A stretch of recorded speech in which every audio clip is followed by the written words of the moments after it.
নেই। ইসলাম তার সগৌরবে তার পরিচয় একদিন জাতির কাছে তুলে ধরবে, এতে কোনো সন্দেহ নেই। ইহুদি খ্রিস্টান থেকে শুরু করে অমুসলিম চক্র বারংবার ষড়যন্ত্র করেছে ইসলামের বিরুদ্ধে, কিয়ামত পর্যন্ত করতে থাকবে, এটা স্বাভাবিক। তবে তারা বিজয়ী হবে না, বিজয় হবে মুসলিমগণ ইনশাআল্লাহ। ইহুদি খ্রিস্টানদের ষড়যন্ত্র থেকে আমাদের অবশ্যই বেঁচে থাকতে হবে। এই পৃথিবীতে যত সম্প্রদায় রয়েছে তার মধ্যে সবচেয়ে ক্রিমিনাল বা ষড়যন্ত্রকারীর দিক দিয়ে শ্রেষ্ঠ জাতি হচ্ছে ইহুদি জাতি, যা রাসূলুল্লাহ সাল্লাল্লাহু আলাইহি সাল্লাম সহিহ বুখারীর একটি হাদিসে স্পষ্টভাবে ইঙ্গিত দিয়েছেন। আব্দুল্লাহ ইবনে সালাম যখন ইসলাম গ্রহণ করেননি, তিনি ছিলেন ইহুদিদের একজন নেতা। তিনি এসেছেন রাসূলুল্লাহ সাল্লাল্লাহু আলাইহি ওয়াসাল্লামের কাছে। যখন আল্লাহ রাসূল সাল্লাল্লাহু আলাইহি ওয়াসাল্লাম মক্কা থেকে মদিনায় হিজরত করে আসলেন, তখন আব্দুল্লাহ ইবনে সালাম, এই ইহুদি নেতা, ইনি একজন বিজ্ঞ ব্যক্তি ছিলেন, পণ্ডিত মানুষ ছিলেন। ইনি আল্লাহ রাসূলের আগমনের কথা শুনে তার কাছে গেলেন। যাওয়ার পরে বলছেন যে, আপনাকে আমি 3টি প্রশ্ন করব, যদি এই 3টি প্রশ্নের সঠিক উত্তর দিতে পারেন তাহলে আমি জানবো নিশ্চিত আপনি নবী। কারণ নবী এবং রাসূল ছাড়া অন্য কেউ এই প্রশ্নের উত্তর জানতে পারবে না। আল্লাহ যাদেরকে স্পেশাল জ্ঞান দিয়ে ওহির মাধ্যমে জ্ঞান দিয়েছেন, যাদেরকে বিজ্ঞ করেছেন, যাদেরকে, তারাই এসব প্রশ্নের উত্তর জানেন। তো আপনার কাছে আমার 3টি প্রশ্ন। প্রথম প্রশ্ন করলেন, আল্লাহ রাসূল অনুমতি দিলেন যে বলো তোমার প্রশ্ন কি। আব্দুল্লাহ ইবনে সালাম বলছেন যে, আচ্ছা বলুন তো, কিয়ামত যে হবে, তো কিয়ামতের সর্বপ্রথম নিদর্শনটা কি হবে? কোন আলামতটা সর্বপ্রথম প্রকাশ পাবে? সবচেয়ে ভয়ঙ্কর কোন আলামতটা প্রকাশ পাবে, যেটা কিয়ামত? এই দৃশ্য দেখে নিশ্চিত হতে পারবে মানুষ যে কিয়ামত শুরু হয়ে গেছে। এই আলামতটা কি? তখন রাসূলুল্লাহ সাল্লাল্লাহু আলাইহি ওয়াসাল্লাম বলছেন যে, তোমার এই প্রশ্নের উত্তর হচ্ছে যে, সর্বপ্রথম বৃহৎ আকারে কিয়ামতের যে আলামত প্রকাশ পাবে, সবচেয়ে বড় আলামত, সবচেয়ে প্রামাণ্য আলামত, সেটি হচ্ছে পূর্ব দিক থেকে আগুন বের হবে। পূর্ব দিক থেকে আগুন ছুটে আসবে, মানুষকে তাড়া করবে আগুন। মানুষ প্রাণপণে পালাবে, ছুটে যাবে পশ্চিম দিকে। পূর্ব দিক থেকে আসছে, মানুষ পশ্চিম দিকে সবাই পালাবে। যত দ্রুত মানুষ দৌড়াবে, আগুন তত পিছনে তাদের এসে যাচ্ছে। মনে হবে যে আগুন তাদেরকে ধরে নেবে, কিন্তু না, আগুন ওকে তাড়িয়ে সারা পৃথিবীর মানুষকে এক জায়গাতে জমা করবে।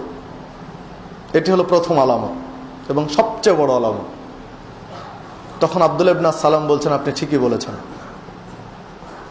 মানে ইনি ইহুদিদের যে গ্রন্থ, এই গ্রন্থ সম্পর্কে তার জ্ঞান ছিল, ইনজিল সম্পর্কে তার জানা ছিল, সে অনুযায়ী কথা বলছেন। এবার আপনাকে দ্বিতীয় প্রশ্ন, আল্লাহ যে মানুষকে জান্নাতে দিবেন, তো জান্নাতবাসীকে সর্বপ্রথম কোন খাবার দিয়ে আল্লাহ আপ্যায়ন করবেন? কোন খাবারটা দিয়ে প্রথম মেহমানদারি করবেন? জান্নাতীদেরকে তাদের সম্মানজনক কোন খাবারটা সর্বপ্রথম আল্লাহ পরিবেশন করাবেন? সে খাবারটা কি? আল্লাহ রাসূল সাল্লাল্লাহু আলাইহি ওয়াসাল্লাম বলছেন যে, মাছের কলিজা এবং কলিজার বাড়তি অংশ, এই খাবার দিয়ে সর্বপ্রথম জান্নাতীদেরকে পরিবেশন করবেন। সুবহানাল্লাহ, আল্লাহু আকবার। তো দ্বিতীয় প্রশ্নের উত্তর ঠিক। এবার 3 নম্বর প্রশ্ন, আপনি বলুন, আল্লাহ রাসূলকে বলছেন আব্দুল্লাহ ইবনে সালাম, যে আপনি বলুন যে সন্তান যে হয় মাতৃগর্ভ থেকে, সন্তান কখনো ছেলে হয়, কখনো মেয়ে হয়, কখনো ছেলে সন্তান জন্ম নেয়, কখনো মেয়ে সন্তান জন্ম নেয়, এর কারণটা কি? একই পিতা মাতার ঔরসে একই ব্যক্তি, স্বামী স্ত্রী, তারা দুইজনই তাদেরই ঔরসে, তাদেরই মিলনে সন্তান হচ্ছে, কখনো ছেলে হচ্ছে, কখনো মেয়ে হচ্ছে, এটা কেন হচ্ছে? এর কারণটা কি? রাসূলুল্লাহ সাল্লাল্লাহু আলাইহি ওয়াসাল্লাম বললেন যে এর কারণ হলো যে উভয়ের মিলনের পরে জরায়ুর মধ্যে ডিম্বাশয়ে প্রথম যার শুক্রকীটটা প্রবেশ করে, যদি ছেলের শুক্রকীটটা আগে প্রবেশ করে তাহলে সন্তান হয় ছেলের মতো, ছেলে সন্তান হয় বাপের মতো। আর যদি মেয়ের শুক্রকীটটা, স্ত্রীর শুক্রকীটটা প্রথম প্রবেশ করে ডিম্বাশয়ে, তখন সন্তান হয় মেয়ে, মেয়ের মতো হয়, স্ত্রীর মতো হয় সন্তান দেখতে। তখন আব্দুল্লাহ ইবনে সালাম বলছেন, আল্লাহ রাসূল আপনার হাতটা বাড়িয়ে দিন। হাত বাড়িয়ে দিয়েছেন, তখন হাতে হাত রেখে বলছেন, আশহাদু আন লা ইলাহা ইল্লাল্লাহু ওয়া আশহাদু আন্না মুহাম্মাদান আবদুহু ওয়া রাসূলুহু। আলহামদুলিল্লাহ, একজন ইহুদির নেতা 3টা প্রশ্নের উত্তর সঠিক হয়েছে, ইসলাম গ্রহণ করলেন ওই মজলিসেই। যে কথা বলার জন্য আমি ইতিহাসটা পিছনে ফিরে গেলাম, এবার আব্দুল্লাহ ইবনে সালাম মূল কথাটা বলছেন। আল্লাহ রাসূল, ইহুদিরা সবচেয়ে বেশি ক্রিমিনাল, সবচেয়ে বেশি ষড়যন্ত্রকারী, এদের মতো ষড়যন্ত্রকারী আর নেই। আপনি পরীক্ষা করতে চান যে ইহুদিরা কত নিচু জাতি, কত নোংরা জাতি, কত অসভ্য এরা, কত বর্বর এরা কত ষড়যন্ত্রকারী, আপনাকে একটা পরীক্ষা করে দেখায়। দেখুন, হয়তোবা ইহুদিদের কোনো দল আপনার কাছে আসবে, যদি ইহুদিদের কোনো দল আপনার কাছে এসে যায় তাহলে আমি লুকিয়ে থাকছি, আমি গোপনে থাকছি, আপনি তাদেরকে আমার সম্পর্কে জিজ্ঞাসা করবেন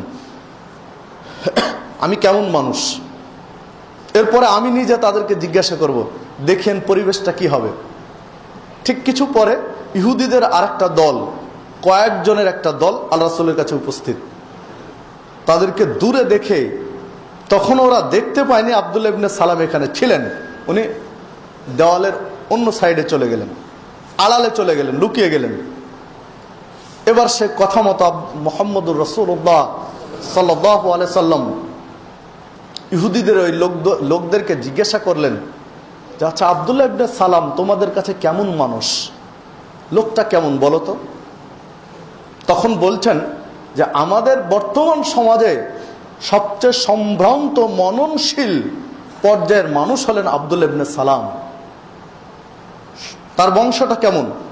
তো আমাদের সমাজে সবচেয়ে উচ্চ বংশীয় মর্যাদাশীল বংশ হচ্ছে আব্দুল্লাহ ইবনে সালামের বংশ।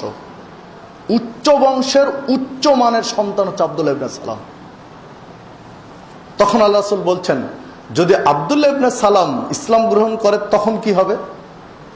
তখন বলছেন, না, এটা হতেই পারে না, আব্দুল্লাহ ইবনে সালাম ইসলাম গ্রহণ করবে না, কারণ ইসলাম বাজে ধর্ম।